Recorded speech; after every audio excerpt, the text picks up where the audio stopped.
हा बघा, problem set मधले आपल्या 6 नंबर पर्यंत क्वेश्चन झालेले. क्वेश्चन नंबर 6 होमवर्कला होता, तुम्हाला आठवत नसेल तर बघून घ्या मागचं लेक्चर. क्वेश्चन नंबर 6 होमवर्कला होता. क्वेश्चन नंबर 7 पण होमवर्कला आहे आज.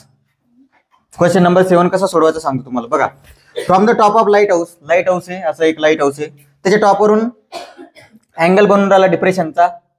बघा, डिप्रेशन म्हटलं की 2 अँगल काढतो आपण, हा दाखवतो याच्याशी अल्टरनेट, बरोबर आहे ना.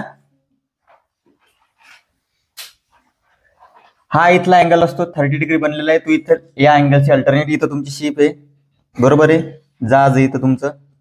आणि if the height of light house, याची उंची 100 आहे, किती आहे 100 मीटर. सिंपल क्वेश्चन आहे, काही अवघड नाही. 30 अल्टरनेट अँगल दाखवायचे, दोन्ही क्वेश्चन सोडवलेले आहे आपण, बघून घ्यायचा. 100 मीटर आहे, आपल्याला विचारलं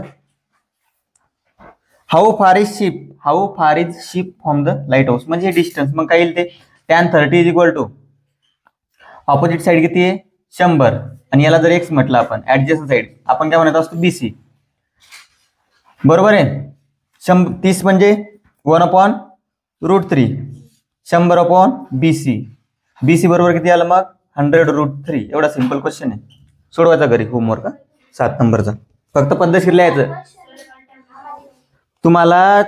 बघा, तुम्हाला जसं लिहून दिलं तसं लिहावं लागेल ते. Let, height of tower, let, distance, हे तुम्हाला मी सांगितलं फक्त कसं सॉल्व्ह करायचं, कळालं का. आता 8 नंबरचा घ्या. 8 नंबरचा पण तसा झालेला आहे तुमचा, पण एवढं नाही तुम्ही सोडू शकणार. सेम आहे, तो बिल्डिंगचा क्वेश्चन घेतला होता तसा. बघा, क्वेश्चन नंबर 8 हिअर. आता काय म्हटलेलं आहे, एक बिल्डिंग दिलेली, पहिली बिल्डिंग. आता मागच्या डायग्राम आपण थोडी उलट काढली होती, त्याच्यामुळे कन्फ्युजन झालं होतं. या क्वेश्चन मध्ये सरळ डायग्राम काढतो, आणि तो क्वेश्चन पण याच टाईपनं सोडवा, अशीच डायग्राम काढा. मागच्या बिल्डिंग उलटी केली होती आपण. ही छोटी बिल्डिंग आहे, बरोबर आहे. इथे एक जण उभा आहे, असा एकच हात आहे त्याला, हा असं उभा आहे, तो इकडे पाहून राहिला, बरोबर आहे. बरं, इकडून एक पाय, हा असा वर आहे. हा बघा, हा जो अँगल दिलेला आहे, 1 minute, angle of elevation of the second building, bus. Angle of elevation of second building is 30 degree. किती आहे 30 डिग्री. किती डिग्री आहे 30. या बिल्डिंगची हाईट, पहिल्या बिल्डिंगची हाईट 12 आहे, किती आहे 12 मीटर. या दोघांमधली विड्थ दिलेली तुम्हाला 15 मीटर, किती 15 मीटर. याला फक्त नाव द्या, A, B, C आणि D. इथे दुसरा पॉईंट घ्या कोणताही, E. कळालं. आता तुम्हाला माहिती आहे बिल्डिंग कशा असतात 90 डिग्री मध्ये, कशा असतात 90 डिग्री मध्ये. आता बघा, ही 12 आहे तर ही पण किती येईल 12, ही 15 आहे तर ही पण किती येईल, समजलं. मग आता तुम्हाला 15 मीटर आलेली आहे. ऍडजेसंट साइड आहे, कोणती साइड आहे ऍडजेसंट. तुम्हाला कोणती काढायची ऑपोजिट. कोणता रेशो वापरावा लागेल tan. मग ही साइड आल्यावर ही साइड आणि ही साइड मिक्स केली की मोठ्या बिल्डिंगची हाईट कळून जाईल आपल्याला. कसं लिहायचं बघा.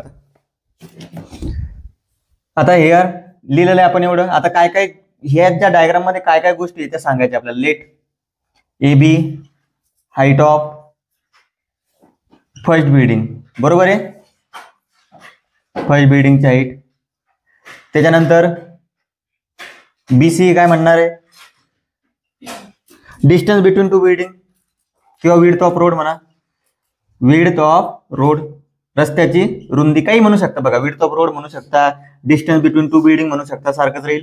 आणि DC काय राहील, height of second building, height of second building, second बिल्डिंगची हाईट. कळालं इथपर्यंत काय काय लिहून घेतलं ते. आता नाव ट्रायंगल जो बनला, नाव इन ट्रायंगल ADE, अँगल ही किती तुमचा 90 डिग्री. मग therefore tan θ is equal to काय होईल सांगा. अँगल ऑफ इलिव्हेशन दरवेळेस राहतो आपला, अँगल ऑफ इलिव्हेशन टाकून द्यायचा एक, किती डिग्री 30 डिग्री. tan θ किती, tan θ tan बघा, हा अँगल आहे 30, जो अँगल आहे त्याच्या समोरची बाजू कोणती, opposite side D, adjacent side कोणती आहे A. tan 30 आत्ता सांगितलं तुम्हाला 7व्या एक्झाम्पल मध्ये, tan 30 किती असतं 1/√3. डीची लेंथ माहित नाही आपल्याला, एची माहिती आहे 15. किती? 15. कारण सिंपल आहे, रस्त्याची रुंदी जी असेल ती शेवटपर्यंत राहील दोन बिल्डिंग मध्ये, बरोबर आहे. tan 30 किती येईल? 1/√3 आणि d/15. तुम्हाला काही दिलेलं आहे का √3 ची व्हॅल्यू? नाही. मग d × √3 हे झाले 1, 15 गुणिले 1 हे झालं दुसरं. मग d बरोबर काय राहील तुमचं? 15/√3. आता 15/√3 आहे, तर या 15 मध्ये 3 लपलेलं एक बघायचं आहे का? 5 3 15. 5 गुणिला √3 × √3 अपॉन मध्ये √3, 1 √3 कॅन्सल. ही झाली 5/√3 मीटर. सगळ्या गोष्टी मीटर मध्ये राहतील या चॅप्टर मध्ये. ही आली 5/√3 मीटर. 5/√3. मग टोटल हाईट किती येईल? देअरफॉर हाईट ऑफ सेकंड बिल्डिंगची हाईट किती येईल? d प्लस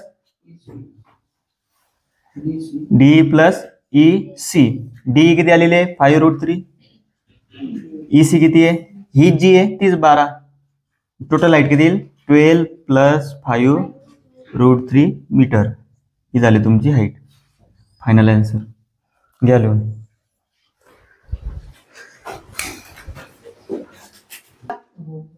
आठ नंबर झाला आपला. 9 नंबर बघा. आता हे दोन होमवर्क लक्षात राहू द्या. हे झालं का? आता बघा 9 नंबर मध्ये काय आहे? आता कसं आहे, फक्त कन्सेप्ट समजून घ्यायचं. काय? एक लॅडर म्हणजे काय? शिडी. फायर ब्रिज माहिती आहे तुम्हाला? फायर ब्रिगेडची गाडी. आता बघा ती फायर ब्रिगेडची जी गाडी आहे त्याच्यामध्ये शिडी असते माहिती तुम्हाला? आता अशी शिडी येते एक. ही सीडी अशी इन्क्लाइन केली त्यांनी 70 डिग्रीला. किती डिग्रीला? 70. मॅक्झिमम अँगल 70चा बनतो तिचा, बरोबर आहे. आणि length of ladder can be extended up to 20 metre. Length of ladder वाकवलं कोण? लॅडर. मग लेंथ कोणती असेल लॅडरची? ही 20 मीटर पर्यंत जाते. किती मीटर पर्यंत जाते? 20 metre. If the platform is 2 metre above the ground. बघा आता हा आपला एक अँगल तयार करून घ्या पहिले.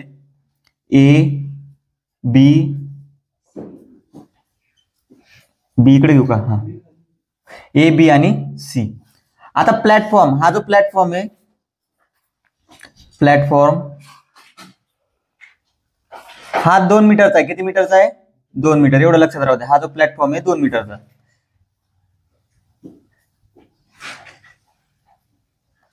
प्लॅटफॉर्म माहिती तुम्हाला? रेल्वे स्टेशनवर गेले का ते कसं उंच असतं ग्राउंड पासून, त्याला प्लॅटफॉर्म म्हणायचं. 2 मीटरचा प्लॅटफॉर्म. किती मीटरचा आहे? 2.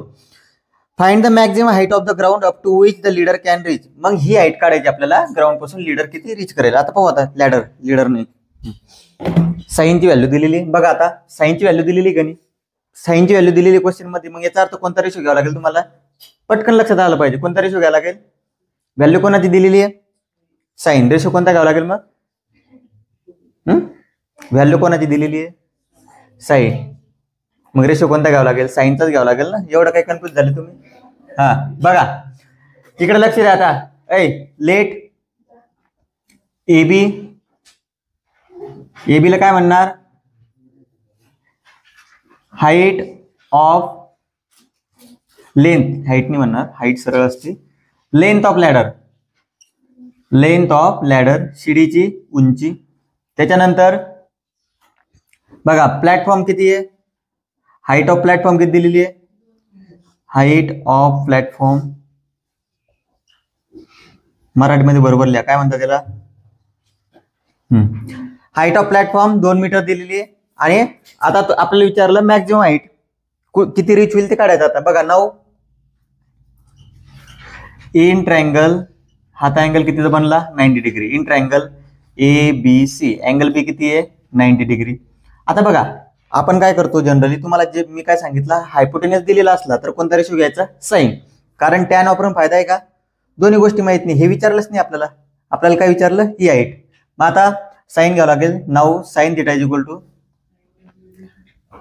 अँगल ऑफ एलिव्हेशन राहिला. Theta is equal to angle of elevation 70 degree. 70 डिग्रीचा आपल्याला व्हॅल्यू माहिती नाही ट्रिग्नोमेट्रिक टेबल मध्ये. मग त्याच्यासाठी त्यांनी व्हॅल्यू दिलेली असेल. दिलेली आहे ना. साइन थिटा इक्वल टू काय असतं? ऑपोजिट साइड कोणती आहे? BC upon adjacent hypotenuse BC upon hypotenuse कोणता आहे AC साइन 70 डिग्री. BC किती आहे माहित नाही. AC किती आहे 20. साइन 70 डिग्रीची व्हॅल्यू किती दिलेली आहे 0.94. BC अपॉन 20 करा पटकन. 0.94 इंटू 20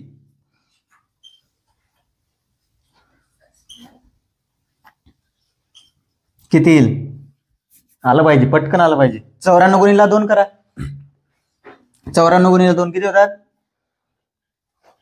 188. किती होतात 188. 94 गुणिला 20 जर केलं तर किती होतील 1 शून्य देऊन टाका. कळालं बघा मॅथमॅटिकची ट्रिक लक्षात घ्या. 94 गुणिला 20 केल्यापेक्षा 94 गुणिला 2 करा. किती झाले 188. 1 शून्य होता तो शून्य देऊन टाकला. आता पॉईंटचं ऍडजस्टमेंट करा. पॉईंटच्या नंतर किती डिजिट आहे 2. पॉईंटच्या नंतर किती डिजिट लागतील 2. 18.80 मीटर. कळालं. ही झाली तुमची हाईट फक्त ते बिल्डिंगची. कशाची हे हाईट म्हणा सीडी कुठपर्यंत पोहोचते. आता प्लॅटफॉर्म जर पकडलं टोटल हाईट. आता जर प्लॅटफॉर्मची हाईट पकडली त्याच्यामध्ये तर बघा maximum height from the ground.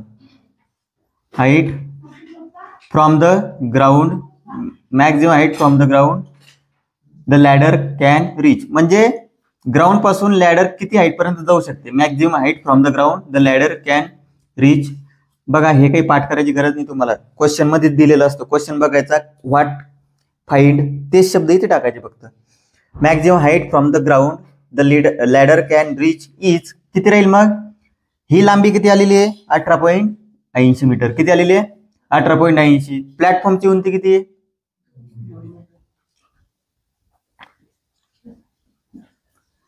Height of बघा 4 मार्कचा क्वेश्चन आहे ना थोडा मग पद्धतशीर लिहायचा.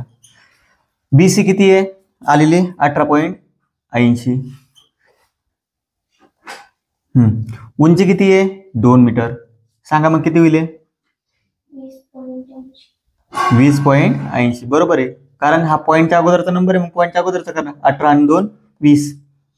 हे झालं तुमचं फायनल आन्सर. क्वेश्चन बघा किती मोठा आहे. सोडवायला काहीच नाहीये. 9 नंबरचा आहे का.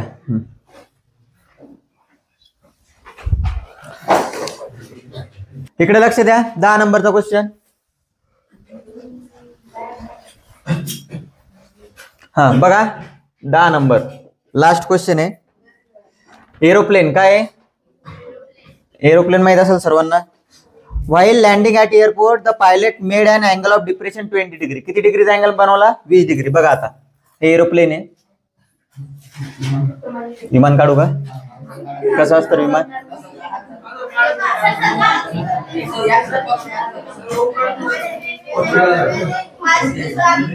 हा जाऊ द्या. हा विमान आहे उलट झालं का.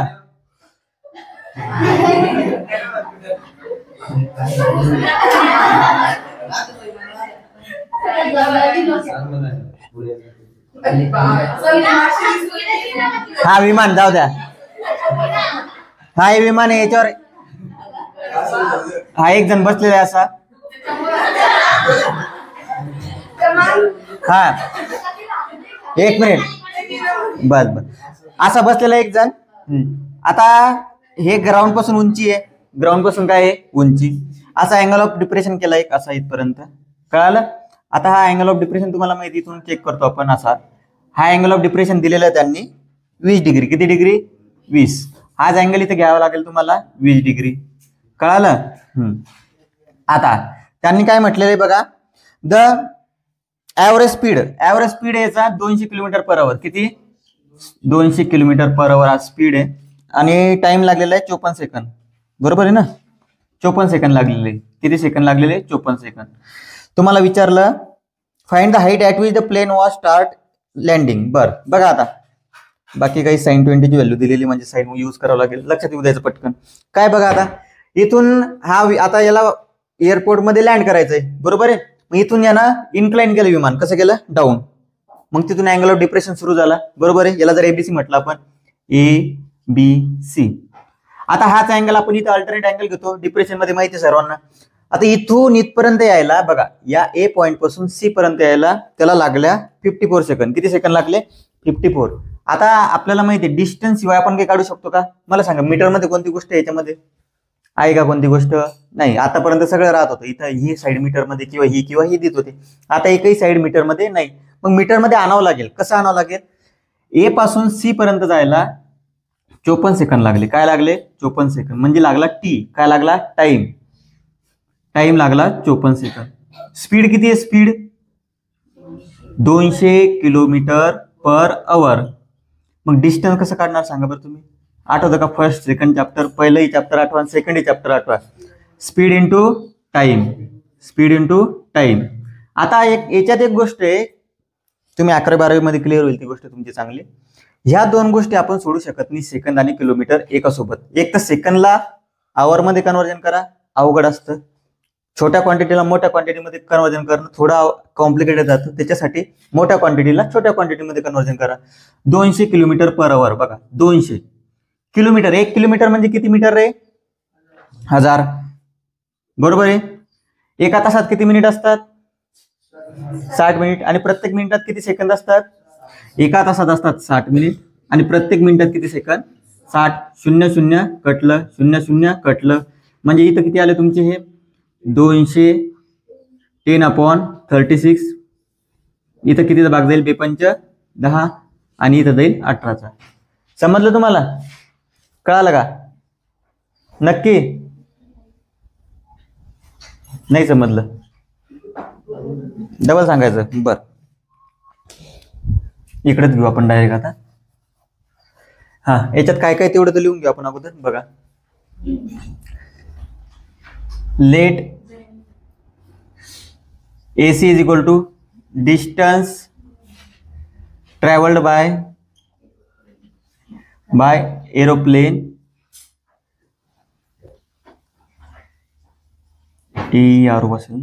Aeroplane before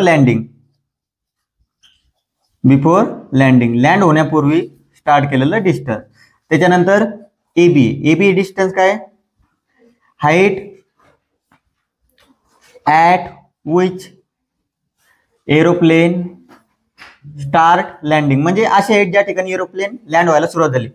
aeroplane starts landing. कळाले इथपर्यंत? आता स्पीड दिलेली आहे तुम्हाला 9. स्पीड किती दिलेला आहे तुम्हाला? 200 किती? आणि टाइम दिलेला आहे 54 सेकंद. आता तुम्हाला इथलं मीटर मध्ये कन्वर्जन करायचं आहे. किती कशामध्ये कन्वर्जन करायचंय एवढं लिहून घ्या तुम्ही एकदा. शाई टाकतो मी तोपर्यंत. काय म्हटलं मी तुम्हाला? हा जो स्पीड आहे ना 200 किलोमीटर पर आवर. आपल्याला बघा, आता एक गोष्ट लक्षात ठेवायची, दोन क्वांटिटी 54 सेकंद. दोन क्वांटिटी सारख्या असल्याशिवाय आपण एक्झाम्पल सोडू शकत नाही. इथं काय सेकंद, इथं काय आवर. पहिली गोष्ट, आवरला सेकंड मध्ये कन्वर्जन करा. तासाला सेकंड मध्ये कन्वर्जन करणं सोपं आहे का सेकंदाला तासामध्ये? सेकंदाला तासामध्ये 1 सेकंद म्हणजे किती तास? हा, मग बघा तासाला सेकंदामध्ये कन्वर्जन करणं सोपं आहे. मग कन्वर्जन करताना सरळ सरळ तुम्हाला जसं सांगितलं 200 गुणिला, आता सरळ सरळ लक्षात ठेवायचं, किलोमीटर म्हणजे किती आहे? 1000. किती आहे? 1000. आवर म्हणजे किती? 3600 सेकंद होतील. किती सेकंद होतील? 3600. 00 कटलं. आधी इथं भाग किती जाईल बघा. इथं भाग किती जाईल सांगा? 4 न भाग देऊ शकतो किंवा पहिलं 2 न द्या. 2×5 10, 2×18 36, म्हणजे 2 न भाग द्यायला सरळ सरळ. आता किती उरलं? 200 आणि 5. 200 गुणिले 5 किती होतील? 1000 आणि हे आले 18. याला समोर भाग जातो, बरोबर आहे? जातो पण देऊ नका का, त्याचं रिझन सांगतो तुम्हाला. भाग कटणारच आहे समोर. याला 500 भागेला 9 करू शकता. किती करू शकता? 500 भागेला 9, पण भाग जाणारच आहे. आता बघा, स्पीड झाला, टाइम झाला, बरोबर आहे? आता इकडे लक्ष द्या, स्पीड झाला, टाइम झाला. आता AC काय होतं? Distance travelled by aeroplane before landing. Therefore AC is equal to काय येईल मग आता? देअरफॉर डिस्टन्स AC बरोबर डिस्टन्स AC बरोबर काय येईल? Speed into time. काय येईल? Speed into time. बघा स्पीड किती आलेला आहे? 1000 भागीला 18 हा आला तुमचा स्पीड. टाइम किती लागलेला आहे? 54 सेकंद. 18 त्रिक 54. 1000 गुणिला 3 3000 मीटर. बघा फक्त ही स्टेप एवढं तुम्हाला शिल्लकचं करणे, स्टारवाला क्वेश्चन आहे म्हणजे तेवढं करावंच लागणार. हे आता बघा 3000 मीटर, किती मीटर? 3000. म्हणजे एरोप्लेन असं इन्क्लाइन झाल्यापासून 3000 मीटर गेलं म्हणजे 3 किलोमीटर गेलं. किती किलोमीटर? 3. आता ए ला इन्क्लाइन झालं ना ते, मग तुम्हाला एबी काढायचं. काय काढायचं? एबी. आता सगळं सोडून द्या, आता ट्रायंगल मध्ये या. एबीसी हा राईट अँगल ट्रायंगल आहे. याच्या समोरचं म्हणजे काय असतं? हायपोटेनियस. हायपोटेनियस असल्यावर साइन किंवा कॉस घेतो आपण. दिलेलं काय तुम्हाला? साइन. मग वापरा sine. Now in triangle A B C, angle B 90 degree. Therefore sine theta, angle of elevation दरवेळेस चुकतो आपलं. Angle of depression area. आता अँगल ऑफ डिप्रेशन किती आहे? 20 degree. Angle of depression 20 degree. हा भाग काढलेला आपण 5चा, लक्षात राहू द्या. साइन थिटा, साइन थिटा काय असतं? Opposite side upon hypotenuse AC. Sine theta sine 20 degree. Opposite side AB किती आलेले? 3000. एसी, एक मिनिट, ऑपोजिट साइड काढायची आपल्याला. एसी माहिती आपल्याला, म्हणजे इथपासून इथपर्यंत डिस्टन्स माहिती आहे 3000. साइन 20 किती सांगा? बुक मध्ये दिलेलं असेल 0.342 AB अपॉन 3000. बघा ज्या गोष्टी ट्रिग्नोमेट्रिक टेबलच्या बाहेर राहतील त्याच्या व्हॅल्यू दिलेल्या राहील. Therefore AB is equal to काय होईल? 3000 इंटू 0.342. बरोबर आहे. आता बघा किती अवघड क्वेश्चन असू द्या, तुम्हाला सांगतो डायरेक्ट कसं सॉल्व्ह करायचं. 342 गुणिला 3 करा पटकन. डायरेक्ट तोंडी करा ना. 3 दुनी 6, 3 चौक 12, हातचाला 1, 3 त्रिक 9 1 10, 1026. 342 गुणिला किती केलं होतं? 3. 342 गुणिला 3000 केलं असतं तर 1 2 3. बरोबर आहे. समजलं का? बघा बरोबर आहे ना. आता हे झालं. तुम्हाला एक एक ट्रिक सांगा तुम्ही कसं सॉल्व्ह करायचं. 342 गुणिला 3 हे आन्सर आलं. 3 शून्य देऊन टाकले. आता शून्य संपले, पॉईंट कॅल्क्युलेट करा. पॉईंट नंतर किती नंबर आहे? 3. पॉईंट नंतर 3 नंबर आले पाहिजे. काय आन्सर मग? 1026.0. एकच 0 टाका, बाकीचे 0 टाकायची गरज मीटर. हा कोणते 4?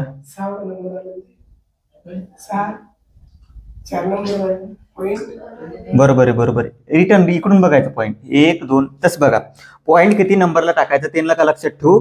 पॉईंट नंतर किती नंबर आहे ते लक्षात ठेवा. पॉईंट नंतर नंबर किती आहे? 3. मग पॉईंट नंतर 3 नंबर आले पाहिजे. 1 2 3 आले का? पॉईंट किती नंबरला टाकायचं असं नसतं ते. पॉईंट नंतर किती नंबर आहे तेवढं लक्षात ठेवायचं. मग फायनल आन्सर लिहून टाका. फायनल आन्सर काय लिहिसाल? हे height at which aeroplane start landing. Therefore height at which aeroplane starts landing is. बरोबर आहे का आन्सर? हा 1026 मीटर लिहिलं ना. ठीक आहे, समजलं. चॅप्टर एंड झाले. इथं क्वेश्चन होमवर्क साठी सोडून आणायचे. काही प्रॉब्लेम असलं तर शेअर करायचे.